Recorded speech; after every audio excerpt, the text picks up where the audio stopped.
A small town of Rillstone in the state of Nebraska is struck by a tragedy. After murdering several people, a teenager stays inside a kindergarten.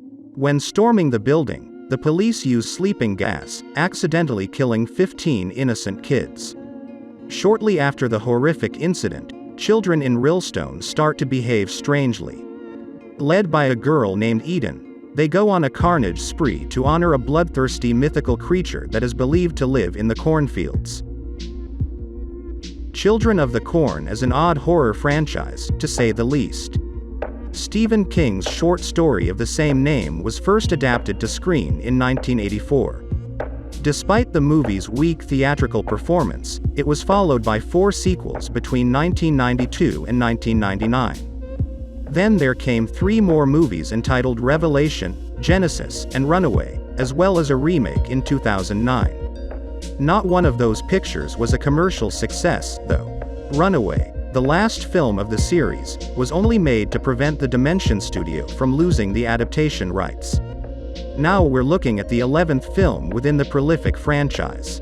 And although the creators claim it to be another adaptation of King's short story, the movie has little to do with the original story, except for a bunch of murderous kids and a monster lurking in the cornfields. Both the story and the 1984 adaptation were telling the story from the perspective of adults who were not native to Rillstone. The protagonist of the new movie is a girl named Bo, born and raised in Rillstone. This fact alone raises eyebrows. How come she's not in the least preoccupied by the mess that is happening around her? But the oddities don't end here. Well-built story? Dramaturgical maturity? Compelling plot solutions? Children of the Corn has none of that. The movie suffers from huge logical gaps, nonsensical choices, and stupid actions. And the only one to blame for all that is the film's director and screenwriter Kurt Wimmer, a figure no less odd than the Children of the Corn franchise. Wimmer started out in the 1990s as a writer of B-grade thrillers.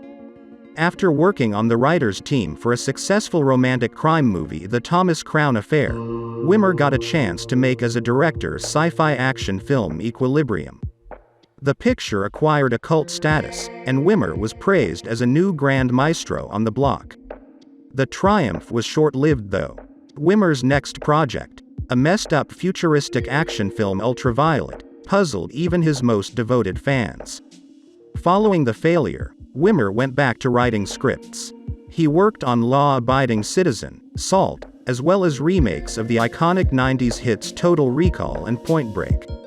All these movies share a thin veneer of absurdity, part of which was probably removed in the creative process by directors and producers. But Children of the Corn is an indie project, with Wimmer acting as a director, screenwriter and producer. So it looks like there was no one to tell him to keep his crazy fantasies under wraps. Also, this might explain why the movie that was finished and premiered back in 2020, only released 2.5 years later. Now that it's finally here, you'll have plenty of time to roll your eyes, frown, and yawn from boredom. Apart from a couple of brutal killing scenes in Kate Moyer as Eden, whose overacting makes her look like Greta Thunberg, Children of the Corn has absolutely nothing in store.